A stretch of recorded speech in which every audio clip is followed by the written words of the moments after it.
नाज़रीन, जो मैंने ब्रेक से पहले बताया, क्या मैंने गलत कहा? आप ही बताएं मुझे। आज हमारी ख़वातीन किस जानिब को चल पड़ी?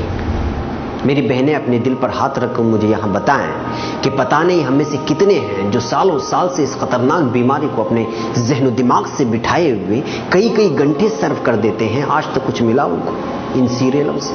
कुछ हासिल हुआ? क्या दिखाया जाता है यहाँ इसमें? यही ना कि शोहर से कैसे लड़ा जाता है, सास और ससुर से कैसे झगड़ना चाहिए। बेटी को ये बताया जाता है कि घर वालों से छुप कर कैसे अपने आशिक से मिला जाता है। बहू को सिखाया जाता है कि शोहर और सास के खिलाफ कैसी चालें चलनी चाहिए। घरेलू झगड़े, अनबन, तू मैं, तलाक की नौबतें, शोहर छोड़ दिया तो दूसरे को कैसे फांसा जाए, और सबसे बढ़कर नित नए नामों से त्यौहार, इसमें किसी बुत की पूजा और उसका भजन, घरेलू सुकून बर्बाद और इस दिवाजी जिंदगी तहस नहस करने के साथ साथ इस सीरियलें बुत परस्ती के मनाजिर और भजन के आवाजों से हमसे हमारा ईमान खरोच कर निकाल रही। और हमारी बहनों को पता भी नहीं चल रहा है, बस वक्त गुजारे के नाम पर घर में बैठे बैठे बोरियत का बहाना बनाकर घर गृहस्थी को निस्तो नाबूद कर रहे हैं और धीरे धीरे ईमान से निकलते चले जा रहे हैं। और हमें इसका एहसास भी नहीं। अब तो हद हो गई। शोहर, बीवी, जवान बेटियां, बेटे सबके सब एक साथ बैठकर फहाशी को देख रहे हैं। कोई रोकने वाला नहीं, कोई टोकने वाला नहीं, मनमानी चल रही है। फिर जब घर से बेटी भाग जाती है या बेटी किसी आशिक के साथ फोन में बात कर रही होती है तो मां एक तरफ गुस्से में लाल, बाप एक तरफ परेशान। भाई मुझे ये तो बताओ, इसके जिम्मेदार कौन है? आखिर क्यों तुम्हारी औलाद तुम्हारी नहीं सुन रही है? तुम ही तो थे जो बेटियों और जवान बेटियों को साथ में लेकर, बच्चों को साथ बिठाकर सीरियल के फैश मनाजिर दिखा रहे थे, हया बाख्ता मनाजिर के साथ साथ इश्क मुआशरे की गुफ्तशुनी सुना रहे थे। आप वक्त गुजारी कर रहे थे और आपकी बेटी इस मनाजिर को लेकर एक हसीन ख्वाब बुन रही थी। वो तो आसमान के तारों पर जिंदगी बसाने की सोच रही थी। मौका मिला तो अब उसने भी बगावत कर दी।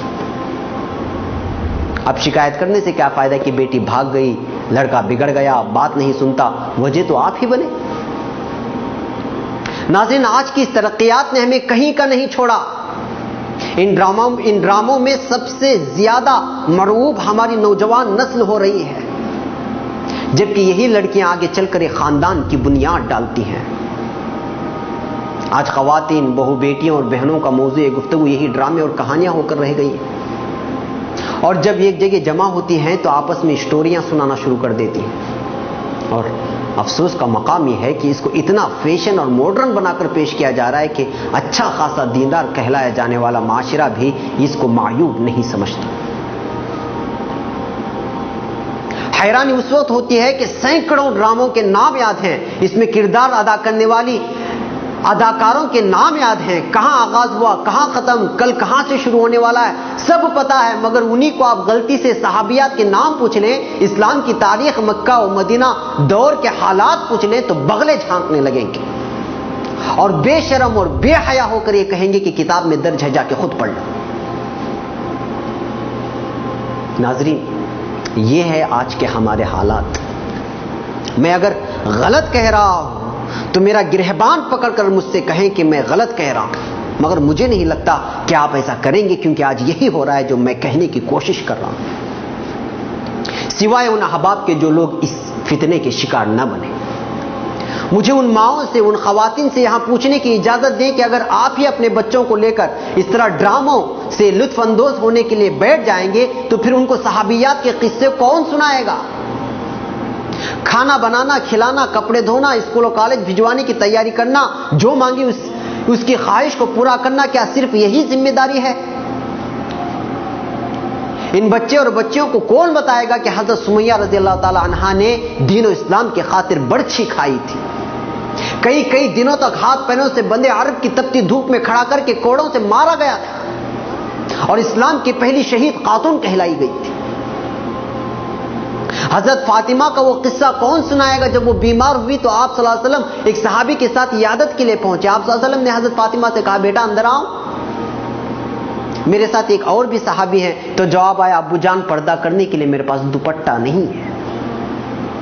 तो फिर आप सल्लल्लाहु अलैहि वसल्लम ने अपना शाल जो कंधे पर था उसको निकाला और कहा कि लो, पर्दा कर लो। फिर बड़े दुख भरे अंदाज में बीमार बेटी का हाल पूछा तो पता भी है क्या जवाब मिला? अब्बू जान, पहले तो भूख और फाका था, अब तो बीमारी ने भी हाथ मिला लिया। आप सल्लल्लाहु अलैहि वसल्लम जो अहले ताइफ के पत्थर खाकर भी नहीं रोए थे, यहां बेटी के सामने दिल पिघल गया। फिर बेटी को सीने से लगाया तो आंखों से आंसू जारी थे और आंसू दाढ़ी को तर करके हजरत फातिमा के सर पर पड़ रहे थे। वहां हजरत फातिमा रो रही थी, बेटी को दिलासा दे रहे थे और फिर एक दर्द और कसक भरी आवाज उभरी और कहा, बेटा तेरे बाप का भी कुछ ऐसा ही हाल है, तीसरा दिन है, पेट में कुछ नहीं गया है। मेरी बहनों बताओ मुझे, जन्नत में खवातीन की सरदार जो बनेंगी उनके इस हाल-ए-जार को कौन सुनाएगा? बताइए मुझे, यूं ही टाइम पास में वक्त गुजारी करते करते इस दुनिया को छोड़ जाएंगे?